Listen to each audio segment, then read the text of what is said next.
propiedades de cada sustancia del universo.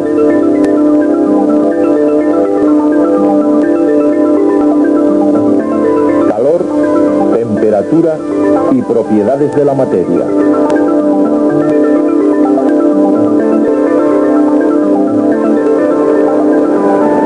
Acero, tan caliente que se está fundiendo. A medida que el acero gana energía calorífica, se vuelve incandescente, cambiando de color a medida que aumenta el calor. Estos cambios de color son tan característicos que un experto obrero siderúrgico puede determinar su grado con solo mirarlo. El calor también dilata los metales.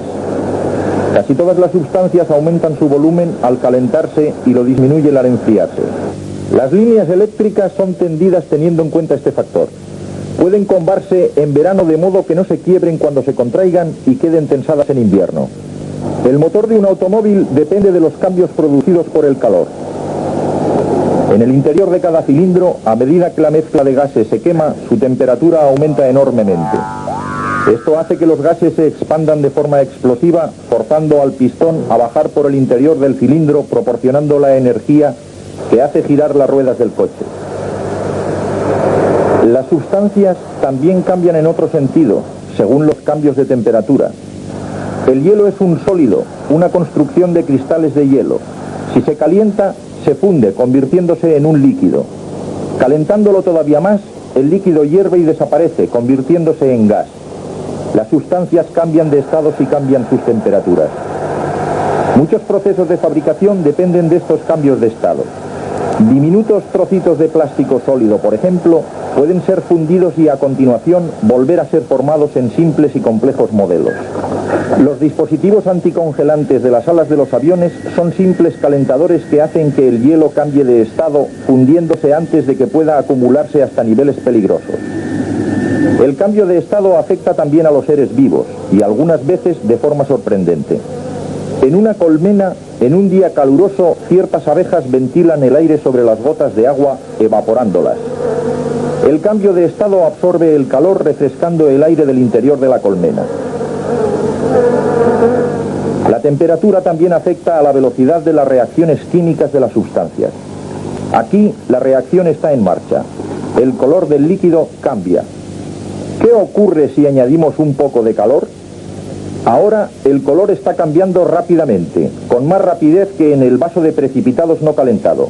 Los procesos industriales son con frecuencia examinados por medio del control de la temperatura. Los cambios de temperatura afectan también a los procesos vitales, como el metabolismo de un grillo. Y puesto que la velocidad de su chirrido es controlada por su metabolismo, la velocidad es una clave directa de la temperatura. En la industria hortofrutícola, la putrefacción es un importante problema. Las frutas se deterioran a causa de las reacciones metabólicas de los organismos microscópicos. A temperaturas normales, estas reacciones pueden hacer que la fruta deje de ser comestible en un corto plazo. Pero bajando suficientemente la temperatura, se disminuyen e incluso se paran estas reacciones. Hay muchas clases de aparatos para medir la temperatura.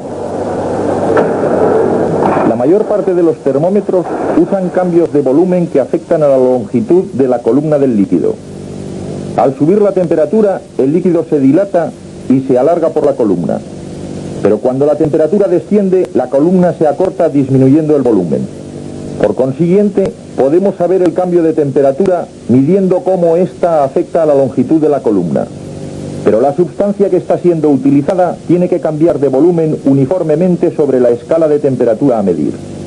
El mercurio cumple este requisito y por esto es muy útil en la vida cotidiana, pero pierde su utilidad en los lugares donde la temperatura desciende por debajo de 40 grados centígrados porque este es el punto de congelación del mercurio. Para ser útil en un termómetro, la sustancia no debe experimentar un cambio de estado en la escala de temperaturas que se desea emplear. Por esto, en el Antártico, los científicos polares deben usar un termómetro lleno de un gas que se dilate y se contraiga como un líquido, pero sin peligro de helarse incluso en el invierno polar. Hay varias escalas que se usan para medir las temperaturas, tales como la Celsius, la Fahrenheit o la Kelvin, pero todas utilizan ciertos puntos de referencias fijos. Fahrenheit y Celsius usan los puntos de congelación y de ebullición del agua. En la escala Celsius, la temperatura a la que se congela el agua se llama 0 grados y su punto de ebullición 100 grados, y cada grado equivale a una centésima de su diferencia. En la escala Fahrenheit, el agua se congela a los 32 grados y hierve a los 212, y cada grado equivale a un 180avo de su diferencia. Kelvin usa el cero absoluto como su punto fijo, la temperatura en la cual todo movimiento molecular teóricamente se para. En la escala Kelvin, el agua se congela a 273 grados y hierve a 373 grados. Todos los termómetros que hemos visto confían en el cambio de volumen. Pero otros termómetros usan los cambios en diferentes propiedades. Así, mientras los helados están en periodo de fabricación, la mezcla de leche y otros ingredientes es enfriada hasta que se hiela. Pero si la mezcla se enfría a una velocidad inadecuada, los cristales de hielo pueden estropear la suave textura del helado. En algunas fábricas de helados, la temperatura es controlada constantemente con un termómetro de resistencia de platino, un termistor. En su interior hay una espiral de hilo de platino. Una corriente eléctrica fluye a través de la espiral. Penetra en la mezcla de helado que está enfriándose y desciende rápidamente hasta la misma temperatura. Pero si la temperatura cambia, cambia también su resistencia eléctrica. Y esto es lo que mide este termómetro. Mide la temperatura del helado por cambios en la resistencia eléctrica. Algunas veces los científicos usan un termómetro magnético para trabajar en fríos extremos. En el interior de una cámara criogénica, la temperatura se acerca al cero absoluto. Este termómetro, un magnetómetro, depende del hecho que a temperaturas muy bajas las propiedades magnéticas de algunas sustancias varían y esta variación puede ser medida. Otro cambio en una propiedad física que es causado por un cambio de la temperatura. Pero ¿por qué los cambios de temperatura originan cambios en las propiedades de las sustancias? La teoría atómica ofrece una explicación. Cada sustancia está formada de partículas diminutas, átomos, iones, moléculas. Pero vamos a imaginarnos estas en el cero absoluto cuando todas las partículas de una sustancia paran teóricamente su movimiento. Cuando la temperatura de esta sustancia empieza a subir a medida que el calor es absorbido por ella, las partículas empiezan a moverse. El calor es una forma de energía cinética, la energía motriz. El calor y el movimiento están tan estrechamente relacionados que los científicos pueden definir la temperatura en términos de energía cinética. La temperatura es el promedio de energía cinética de todas las partículas de una sustancia. Y el movimiento de las partículas de una sustancia, la energía que tienen, es lo que afecta a sus propiedades. Una manera de medir la temperatura hace posible comparar estos cambios. Así, podemos observar cómo un cambio en la temperatura afecta la densidad del agua.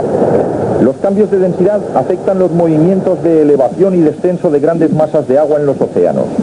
Los estudios nos han proporcionado esta gráfica que muestra cómo cambia la densidad del agua a medida que cambia su temperatura. Podemos también comparar los cambios en una propiedad de sustancias diferentes, como puede ser la velocidad de dilatación. Los estudios han demostrado que el acero y el hormigón se dilatan y se contraen casi a la misma velocidad. Este es el motivo por el que se usa el acero para el hormigón armado. Si tuvieran velocidades de dilatación significativamente diferentes, el hormigón armado podría resquebrajarse a cada cambio de temperatura. Otra característica de las sustancias relacionadas con la temperatura es el cambio de estado. Así, puesto que conocemos los diferentes puntos de ebullición de los gases que componen el aire, podemos separarlos bajando la temperatura del aire hasta que un gas tras otro se licúa y abandona la mezcla. Aun sabiendo que el nitrógeno líquido contenido en este vaso de precipitados hierve a menos 196 grados Celsius, aparentemente ello nos dice poco acerca de la energía que realmente contiene. Calor y temperatura son conceptos diferentes. Así podemos suministrar calor a la misma velocidad a diferentes masas de la misma sustancia. El agua, por ejemplo. Cuanta más pequeña sea la masa, más pronto hervirá. Y durante los cambios de estado, cuando un sólido se transforma en líquido o un líquido en sólido, resultan implicadas grandes cantidades de energía calórica, pero no se experimentan cambios de temperatura. Por ejemplo, aun cuando la temperatura del aire pueda estar por debajo del punto de congelación, el agua afectada permanece a 0 grados Celsius, perdiendo energía calorífica solo hasta que toda el agua sea helado. El calor y la temperatura son claramente diferentes. Esta diferencia es fácil de ver cuando queremos medir no cuál es la temperatura de una sustancia, sino cuánta cantidad de calor puede proporcionar esta durante ciertas reacciones químicas. Los alimentos que comemos están implicados en las reacciones químicas del interior de nuestras células. Estas reacciones químicas producen la energía calorífica que necesitamos para mantenernos con vida. Este calor se mide en unidades llamadas calorías. Una caloría se define así: es la cantidad de energía necesaria para elevar la temperatura de 1 gramo de agua 1 grado Celsius. Para medir las calorías de cualquier alimento, se quema una cantidad del mismo en un aparato calorímetro.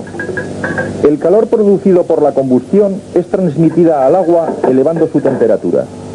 Midiendo la elevación de la temperatura, un dietista puede calcular el número de calorías que han sido liberadas, la misma cantidad que serán liberadas por el alimento en nuestro cuerpo cuando lo ingerimos.